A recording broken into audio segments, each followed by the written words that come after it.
Yusuf Mansur kan tidak mempergunakan pasal 97 ayat 1, 2, dan 3 Undang-Undang Perseroan tersebut, Pak, sebagai jawabannya. Dan dalam jawabannya itu tidak membantah mereka sebagai komisaris, Pak. Iya. Kenapa mereka tidak membantah sebagai komisaris sesuai dengan gugatan bank itu? Iya. Karena tentu bank mengantongi bahwa Yusuf Mansur ini sebagai komisaris. Mereka nanti akan cuci tangan, Pak. Dengan cara merubah, Dengan cara mengatakan sesuai dengan anggaran dasar bahwa dia bukan pengurus, Pak. susunan pengurusnya Ya, dirubah ini gitu. kerjaan mafia, Pak, seperti ini. Ada kecurangan di sini, ada sebuah upaya-upaya yang seperti dikatakan oleh Pak Zaini Mustafa, kelas-kelas mafia, di mana di sana ada rekayasa, di mana di sana ada rencana yang tidak dibenarkan oleh agama kita yang dilakukan oleh pihak-pihak yang tidak bertanggung jawab, yang selama ini ngomongnya manis seolah-olah seperti malaikat tak bersayap.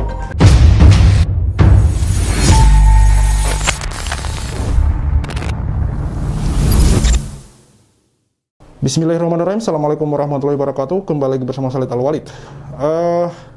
Beberapa jam yang lalu saya dihubungi oleh Pak Suharto. Beliau mengeluhkan bahwa Yusuf Mansur sudah tidak mau lagi membayar kekurangan hak dari Pak Suharto. Dari yang Pak Suharto ketahui mengenai 8% keuntungan dari 12 juta yang beliau investasikan. Seperti yang teman-teman ketahui di channel YouTube Jaya TV bahwa Yusuf Mansur sudah memberikan 12 juta kepada Pak Suharto. Namun yang Pak Suharto minta bukan hanya sekedar 12 juta, tapi 8% dari 12 juta tersebut yang dijanjikan oleh Yusuf Mansur beberapa waktu lalu, tepatnya tahun 2013 ketika Bapak Suharto menginvestasikan uangnya. Namun mirisnya di situ Yusuf Mansur sudah tidak mau lagi berurusan dengan Pak Suharto. Insya Allah besok saya akan buatkan konten tersebut, di mana di situ ada juga chattingan-chattingan dan screenshot chat dan juga voice note dari Pak Suharto beserta videonya, teman-teman. Baik, dalam video kali ini kita akan menyimak bersama memori banding, kontra memori banding dari Pak Zaini Mustafa terhadap memori banding yang diajukan oleh Yusuf Mansur, teman-teman. Jadi dalam banding ini sepertinya Yusuf Mansur tidak membawa bukti baru, tapi hanya menyangkal dia sebagai komisaris. Dan di sini anehnya, setelah pengajuan kasus ini di tahun 2022 bulan Januari tepatnya, status komisaris Yusuf Mansur di PT Adi Partner Perkasa itu hilang, teman-teman. Berubah, struktur keorganisasiannya berubah, teman-teman. Baik, kita langsung saja simak video wawancara Pak Darso Arif Bakwama dan Pak Zaini Mustafa. Pak Zaini Mustafa, Ya, Pak Darso. hari ini di Pengadilan Negeri Jakarta Selatan sehubungan dengan kontra memori banding ya Pak, yang akan Pak Zaini sampaikan ya Pak. Hari ini saya memasukkan kontra memori banding atas memori banding dari Yusuf Mansur, Pak. Ya. Dalam perkara saya melawan Yusuf Mansur dan kawan-kawan itu, Pak. Ya. Apa yang menjadi inti dari kontra memori bandingnya Pak Zaini, Pak? Ya. Jadi yang namanya kontra itu kan tidak sama, Pak, dengan memori, Pak. Ya. Nah, di dalam memorinya Yusuf Mansur itu ada tiga masalah yang mereka keberatan, Pak. Ya. Yang pertama, mereka kan Yusuf Mansur itu mengajukan eksepsi error in persona, Pak. Artinya apa itu, Pak? Jadi menurut mereka bahwa saya mengajukan gugatan terhadap Yusuf Mansur itu salah orang, Pak. Ya.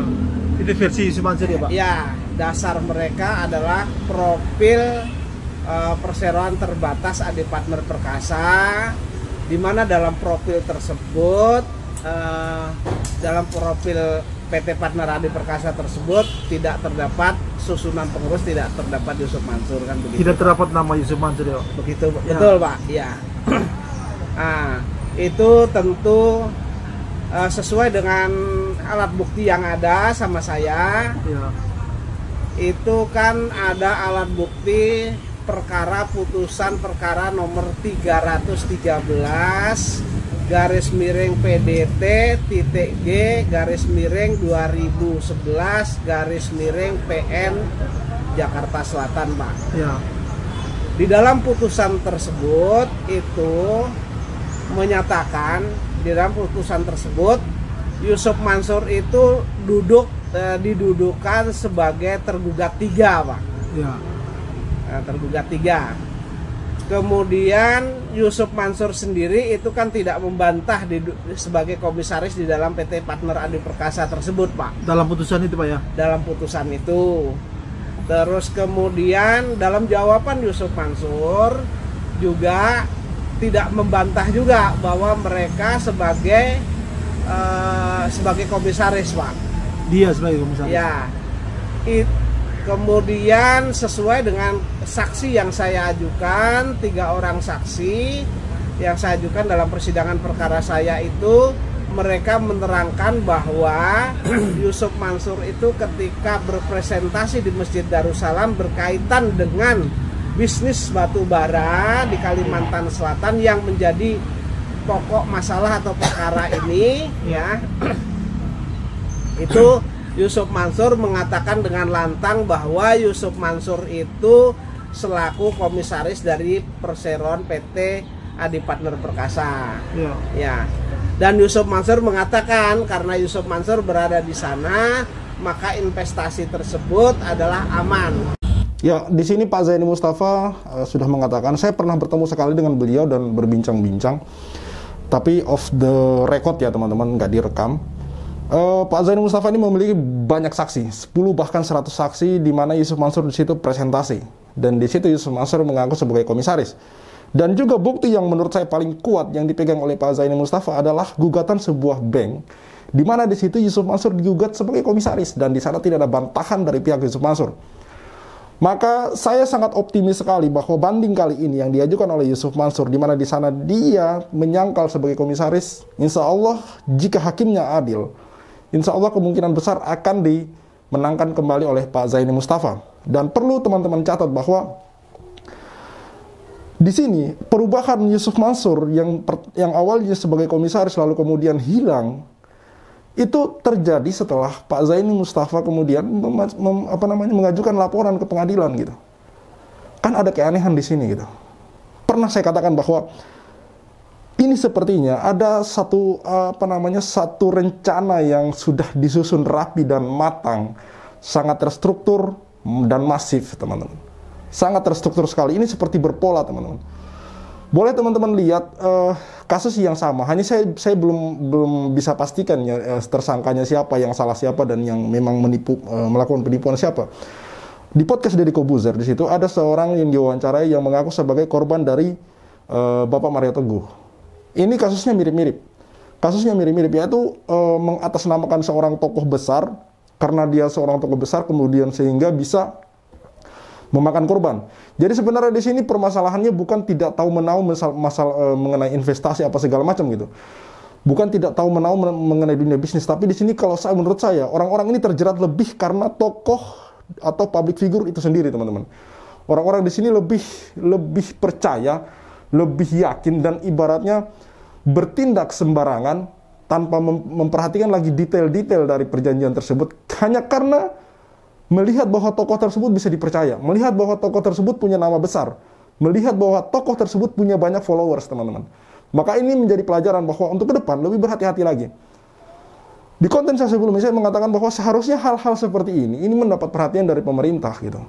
Agar kemudian orang-orang ini tidak sembarangan menggunakan nama besar mereka untuk kemudian mempermainkan orang-orang kecil gitu, yang tidak punya power. Mereka bisa saja seenaknya berbicara di depan media dengan mulut manis dan ya berplaying victim, teman-teman. Berplaying victim seolah-olah mereka yang diserang, seolah-olah mereka yang sedang dibusukan namanya, seolah-olah mereka yang sedang berusaha dibunuh karakternya oleh orang-orang kecil.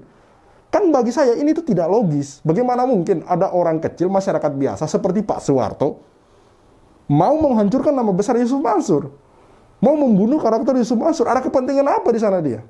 Kan tidak ada, teman-teman. Dan nyatanya Pak Suwarto kemarin mengirimkan saya screenshot bukti transfer senilai 12 juta oleh pihak Yusuf Mansur. Artinya kan memang betul di sana ada transaksi duit, ada pengumpulan uang dari umat. Pak Suwarto ini benar-benar menginvestasikan uangnya sejumlah 12 juta, yang mana menurut saya walaupun ini sudah dikembalikan sejumlah 12 juta, ini masih tetap penzoliman karena nilai 12 juta di tahun 2013 ditarik 10 tahun ke depan hari ini di tahun 2023 itu sangat jauh berbeda, teman-teman. Baik, kita simak lagi lanjutan wawancara Pak Zaini Mustafa dan oleh Pak Darus Arif. Kan begitu, Pak. Nah, berdasarkan alat bukti yang saya ajukan 313, putusan perkara nomor 313 yang saya sebutkan tadi, kemudian dikaitkan dengan keterangan saksi, kemudian dikaitkan dengan dalil saya yang menyatakan Yusuf Mansur itu sebagai komisaris, maka majelis hakim meyakini bahwa Yusuf Mansur itu memang komisaris, begitu, Pak. Jadi dalam kontra memori Pak Zaini kali ini mau menegaskan itu? Menjelaskan itu, Pak. Menjelaskan tentang itu, Pak. Ya, menegaskan ya, Pak. Ya, menegaskan. Selain itu apa yang ditegaskan dalam kontra memori Pak Zaini? Kemudian yang kedua, keberatan Yusuf Mansur itu mereka menganggap bahwa putusan Pengadilan Negeri Jakarta Selatan dalam perkara 313 itu majelis hakim salah menilainya, Pak. Menurut mereka, karena di 313 itu Yusuf Mansur dikeluarkan sebagai pihak atau tidak dimintain pertanggungjawaban, menurut mereka juga dalam perkara ini seharusnya Yusuf Mansur juga tidak dibebani dengan kewajiban, begitu, Pak. Padahal dalam putusan perkara itu Yusuf Mansur ikut terhukum ya atau apa? Gitu? Ya, jadi berdasarkan keterangan saksi bahwa Yusuf Mansur itu mereka mengajak ya, presentasi itu kan menjelaskan, kemudian menerangkan, kemudian mengajak jamaah untuk presentasi itu, ya. Maka Yusuf Mansur terbukti itu, maka Yusuf Mansur kan dibebani, Pak, begitu. Ya. Keberatan yang ketiga, ya. Di dalam memori Yusuf Mansur itu, Yusuf Mansur mengatakan bahwa majelis hakim tidak menjadikan pasal 97 ayat 1, 2, 3 Undang-Undang Nomor 40 Tahun 2007 ya, tentang perseroan terbatas, bahwa komisaris menurut undang-undang itu tidak bisa dibebani kewajiban yang ditimbulkan akibat dari kerugian perseroan atau direktur, Pak, begitu. Begitu alasan itu. Nah, tetapi kemudian saya membantah di sini, kemudian saya counter bahwa itu berlaku kalau komisaris dapat membuktikan bahwa tidak ada keterlibatan, Pak. Oh, gitu. Ya. Sementara Yusuf Mansur dalam perkara saya nomor 28-PDT-G-2022-PN Jakarta Selatan, dalam persidangan itu Yusuf Mansur itu terbukti melakukan presentasi, Pak, di dalam Masjid Darussalam. Nah, maka Yusuf Mansur juga di sana karena ada kesalahan mereka presentasi itu, maka mereka juga harus dihukum, Pak. Oh, gitu. Iya. Itu. Terus kemudian di dalam jawab jinawab itu Yusuf Mansur di dalam jawaban kemudian duplik, Yusuf Mansur kan tidak mempergunakan pasal 97 ayat 1, 2 dan 3 Undang-Undang Perseroan tersebut, Pak, sebagai jawabannya. Maka hakim juga tidak boleh memutus dong. Hakim tidak boleh memutus apa yang tidak diminta oleh para pihak, Pak. Nah, kalau sekarang digunakan itu gimana, Pak? Nggak boleh. Hakim itu hanya memutus sesuai dengan apa yang diminta para pihak, apa yang didalilkan oleh para pihak. Oh, gitu. Iya. Berarti tidak bisa diputuskan oleh pengadilan tinggi, maksud Bapak? Sehingga keberatan itu. Sehingga menurut saya keberatan dari Yusuf Mansur ini adalah tidak berdasarkan ketentuan hukum yang berlaku.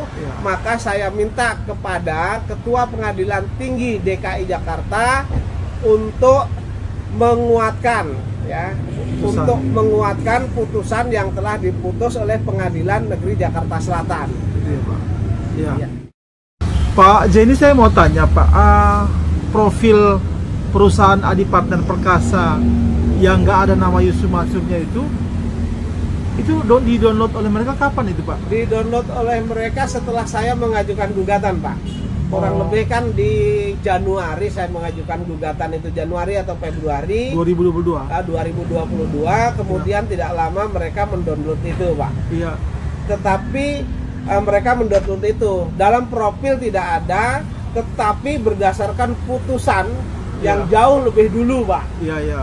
Iya, jauh lebih dulu, kejadiannya di 2011 ya, 2011 diputus 2012 itu, pengadilan sudah memutuskan bahwa para pihak dalam perkara nomor 313 itu Yusuf Mansur berdiri sebagai komisaris, Pak, di sana.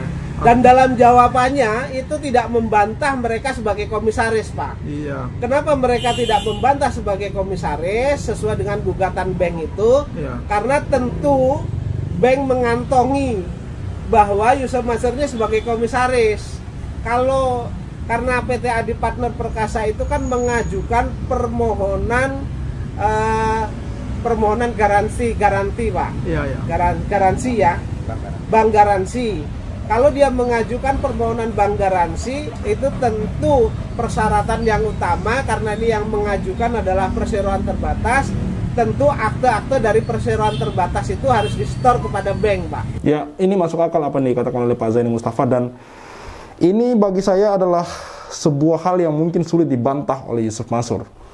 Dalam gugatannya, dalam bandingnya, mungkin banding dari Yusuf Mansur ini tidak akan mampu untuk membendung bukti dari Pak Zaini Mustafa, di mana di sini Pak Zaini Mustafa mengatakan bahwa di tahun 2012 diputuskan Yusuf Mansur itu ada putusan ketika Yusuf Mansur digugat oleh pihak bank dengan kasus juga ini yang bersentuhan dengan batubara ini, di mana di situ Yusuf Mansur digugat sebagai komisaris, dan di sana Yusuf Mansur tidak bisa membantah. Kenapa? Karena di sini kata Pak Zaini Mustafa mengatakan bahwa pihak bank mengantongi bukti-bukti tersebut gitu, karena mereka mendaftarkan itu tadi gitu, perusahaan itu tadi gitu. Jadi di sinilah sekali lagi saya katakan, selain dari sebuah omong kosong yang kemudian dilontarkan oleh pihak Yusuf Mansur dan kawan-kawan, di mana mereka katanya tidak akan melakukan apa-apa, di mana di situ Yusuf Mansur pernah mengatakan ketika diwawancarai oleh wartawan Detik, ketika dia kalah di persidangan maka dia akan bayar gitu. Tapi kenyataannya dibuat ribet seperti ini gitu. Dan kemudian seperti yang teman-teman dengar, Pak Zaini Mustafa mengatakan bahwa data itu diupload setelah Pak Zaini Mustafa mengajukan tuntutan gitu. Sekitar tahun 2022, bulan Januari.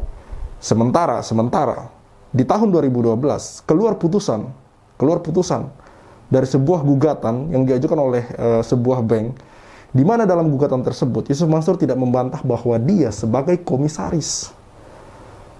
Dan yang lain adalah bahwa majelis hakim telah memutuskan bahwa Yusuf Mansur salah karena sudah melakukan presentasi. Apakah hal ini bisa dibantah oleh pihak Yusuf Mansur mengenai presentasi yang dia lakukan? Sementara Pak Zaini Mustafa mengatakan bahwa ada banyak saksi yang bisa dia datangkan untuk bersaksi bahwa melihat Yusuf Mansur melakukan presentasi di masjid tersebut gitu. Ini adalah sebuah omong kosong bagi saya bahwa Yusuf Mansur akan bertanggung jawab. Kenyataannya keluar putusan hakim, ketok palu, dia harus membayar sekian miliar bersama dengan 3 tergugat lain. Kenyataannya dia masih mengajukan banding. Berarti memang terbukti lagi bahwa Yusuf Mansur tidak sesuai kelakuan dan apa yang dia omongkan gitu.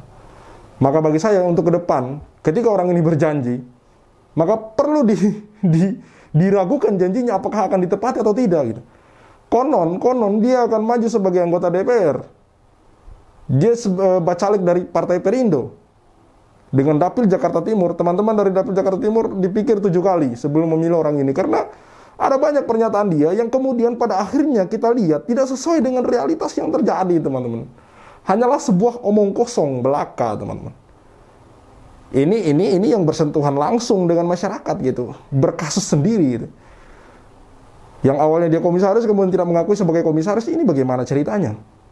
Tetapi di tempat lain dia mengaku sebagai komisaris padahal dia bukan komisaris, di situ hanya advisor. Masih ingat kan kasus Grab, di mana ketika Yusuf Mansur dalam sebuah ceramah ada videonya. Jadi ini bukan sekedar opini publik, ada videonya. Fakta video di situ Yusuf Mansur dengan terang-terangan mengaku sebagai komisaris Grab. Lalu kemudian beberapa saat kemudian, karena ini video viral, keluar pernyataan dari pihak Grab bahwa Yusuf Mansur tidak pernah menjadi komisaris di Grab. Dia hanya sebagai advisor di sana. Ini adalah sebuah omong kosong lain yang dilakukan oleh Yusuf Mansur gitu loh. Bagaimana kemudian akan dipilih sebagai wakil rakyat yang kemudian mewakili rakyat, membawa aspirasi masyarakat untuk kemudian disuarakan di DPR? Apakah kemudian kita bisa jamin itu terjadi? Sedangkan masalah-masalah pribadi saja masih banyak yang terbengkalai, teman-teman. Kalau saja Pak Zaini Mustafa ini lengah, kalau saja Pak Zaini Mustafa ini tidak smart, kalau saja Pak Zaini Mustafa ini tidak cerdas dalam melakukan tuntutan dengan strategi dia sebagai orang yang mengetahui seluk-beluk hukum, saya yakin Pak Zaini Mustafa tidak akan menang di pengadilan, teman-teman. Karena mereka begitu cerdas dan ini sudah disusun rapi sejak awal. Teman-teman pasti tahu atau ingat, bagi yang mengikuti konten kami, mungkin ingat pernyataan-pernyataan dari Pak Iqbal bahwa ini sudah disusun sejak awal, teman-teman. Sudah disusun sejak awal. Otomatis segala batu-batu terjal yang menghalang sudah mereka pikirkan dari awal gitu. Maka saya salut dengan Pak Zaini Mustafa ini karena dia begitu cerdas mencari titik-titik yang bisa dia masuk, celah-celah yang bisa dia masuk, sehingga alhamdulillah Pak Zaini Mustafa menang di pengadilan. Dan saya yakin insya Allah kemungkinan besar Pak Zaini Mustafa juga akan menang dalam kasus banding yang diajukan oleh pihak Yusuf Mansur ini. Oh gitu. Iya. Artinya bisa saja susunan itu berubah tapi di tahun-tahun belakangan ini ya Pak. Begini, sesuai dengan pengalaman saya itu kan pernah kerja di kantor notaris, Pak. Ya. Arti perubahan susunan pengurus, kemudian anggaran dasar itu kalau belum kepepet itu belum didaftarkan, Pak. Oh gitu. Belum didaftarkan atau diberitahukan kepada Departemen Kehakiman. Apalagi ini kalau digunakan oleh mafia, ya kan? Ya. Mereka tentu tidak akan mendaftarkan, tetapi ada perubahannya, Pak. Ketika mereka melakukan perikatan dengan pihak lain, mereka akan sodorkan itu dan pihak lain mengatakan bahwa bahwa benar ini sebagai pengurusnya. Ya. Tetapi ketika ini jadi perkara, mereka nanti akan cuci tangan, Pak. Dengan cara merubah. Dengan cara mengatakan sesuai dengan anggaran dasar bahwa dia bukan pengurus, Pak. Susunan pengurusnya ya, dirubah. Ini kerjaan mafia, Pak, seperti ini. Jadi bisa jadi begini, Pak Jenny, begitu ada masalah langsung susunan pengurusnya dirubah melalui proses di notaris. Jadi mungkin ada ini, Pak, perubahan susunan pengurus dari pendirian awal, tetapi tidak didaftarkan. Iya, tidak didaftarkan atau dilaporkan ke Departemen Kehakiman. Sehingga anggaran dasar yang pertama itulah yang profilnya ada di sana, Pak. Gitu ya. Ini memang hal-hal seperti ini biasa dilakukan oleh mafia, Pak. Gitu. Memang sudah direncanakan kalau gitu ya, Pak. Sudah direncanakan. Iya. Karena sesuai dengan putusan nomor 313 itu komisarisnya dikeluarkan semua. Dianggap mereka tidak bersalah, Pak. Karena tanda tangannya menurut mereka itu dipalsu oleh direkturnya, Pak. Gitu. Tetapi menurut pendapat saya, ya kan, ketika itu dipalsu, tentu tidak cukup dengan pernyataan saja, Pak. Misalnya tanda tangan saya dipalsu oleh Pak Darso, saya membuat surat pernyataan bahwa tanda tangan saya dipalsu, kan sebenarnya tidak bisa digunakan ke pengadilan, Pak. Kecuali tanda tangan saya yang dipalsu itu saya laporkan ke kepolisian, kemudian dari kepolisian itu nanti ada lab forensiknya, Pak. Tanda tangan saya non identik, kemudian dilimpahkan ke pengadilan memutus bahwa tanda tangan saya dipalsu, itu baru bisa dijadikan alat bukti, Pak. Tetapi dalam perkara Yusuf Mansur nomor 313 itu hanya berdasarkan surat pernyataan saja mereka bisa dikeluarkan. Jadi saya juga bertanya, ada apa ini? Kan begitu, Pak. Ya. Jika nanti banding dia ditolak, kalau dia lanjutkan ke kasasi, Pak Jenny apa masih punya stamina, Pak, untuk kalau mereka nanti bandingnya mereka ditolak, kemudian dikuatkan putusan di sini, kemudian mereka kasasi, bagi saya no problem. Masih banyak. Masih banyak stamina. Masih banyak jalan menuju Roma. Oke, Pak Jenny. Kira-kira kapan, Pak, biasanya putusan di pengadilan tinggi itu turun, Pak? Ini kan saya sudah diminta untuk membaca berkas, terus kemudian kurang lebih antara 2 minggu atau 3 minggu berkas sudah dikirim. Ya, memang keputusan banding ini insya Allah tidak lama keluar ya, hasil dari banding ini, tapi tidak menutup kemungkinan, bahkan ini kemungkinan besar kalau misalkan pihak Yusuf Mansur kalah di tahap banding ini, saya yakin mereka akan mengajukan kasasi karena seperti yang teman-teman ketahui bahwa jangankan ratusan juta atau miliaran, puluhan juta saja sulit mereka kembalikan. Masih ingat kasus 14 karyawan yang kemudian gajinya tidak diberikan? Itu sudah di mediasi oleh Disnaker Bandung, kemudian diputuskan bahwa pihak Paytren berkewajiban untuk membayar senilai kurang lebih 400 atau 500 juta dengan dicicil. Dicicil ini pun permintaan dari pihak Paytren dan itu dengan besar hati diterima oleh 14 karyawan ini, kurang lebih 10 atau 14 karyawan. Tapi yang terjadi adalah bukan dicicil semua sampai hari ini, sampai detik ini. Sepanjang yang saya tahu mereka baru membayar cicilan pertama di bulan pertama senilai 70 juta. Habis itu macet lagi, mandek lagi, ingkar janji lagi. Konon yang miliaran ini mereka tidak akan diam begitu saja, mereka tidak akan terima begitu saja. Mereka akan melakukan berbagai upaya sampai mungkin ketika sudah ingkrah baru mereka akan menyelesaikan kewajiban ini. Sudah ingkrah pun saya masih sanksi. Mungkin masih banyak lagi alibi-alibi lain, mungkin akan ditunda-tunda, diulur-ulur lagi gitu. Maka ini butuh kesabaran ekstra bagi Pak Zaini Mustafa dan kawan-kawan.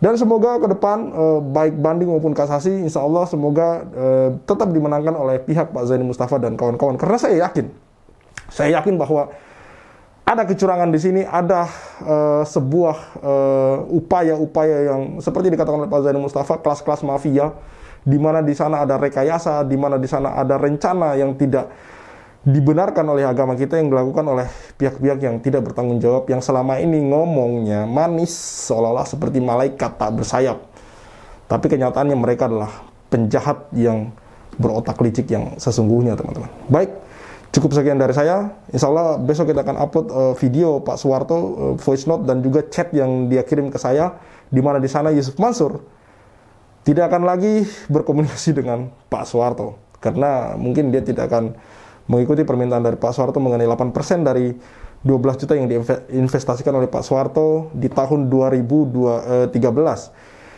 Jika itu disanggupi oleh Yusuf Mansur, maka seharusnya Yusuf Mansur masih harus membayar senilai 9.600.000 lagi. 8% dari 12 juta itu kurang lebih sekitar 960.000,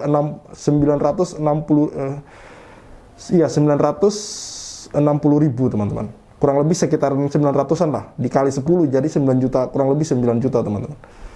Seharusnya Yusuf Mansur membayar itu. Walaupun Yusuf Mansur membayar 8% itu sebenarnya ini masih sebuah penzoliman, karena seperti yang dijanjikan awal, ketika hotel itu ada dan masih dipakai, seharusnya mereka ini masih tetap mendapatkan persenan senilai 8% per tahun, sampai hari ini harusnya, teman-teman. Tapi hotel itu ada, Hotel City itu masih ada di Tangerang, teman-teman. Saya pernah pergi ke sana di tahun 2022. Saya pernah ke sana, syuting di sana, saya nginap di sana, hotel yang berdiri, teman-teman. Tapi kenapa investor-investor ini kemudian tidak diberi kabar, tidak diberi berita terupdate, malahan mereka dikembalikan duitnya semua, teman-teman. Itu pun yang minta saja, kalau yang tidak minta wallahu alam bisawaf, hilang begitu saja. Baik, cukup sekian dari saya Khalid Al-Walid, see you on the next videos.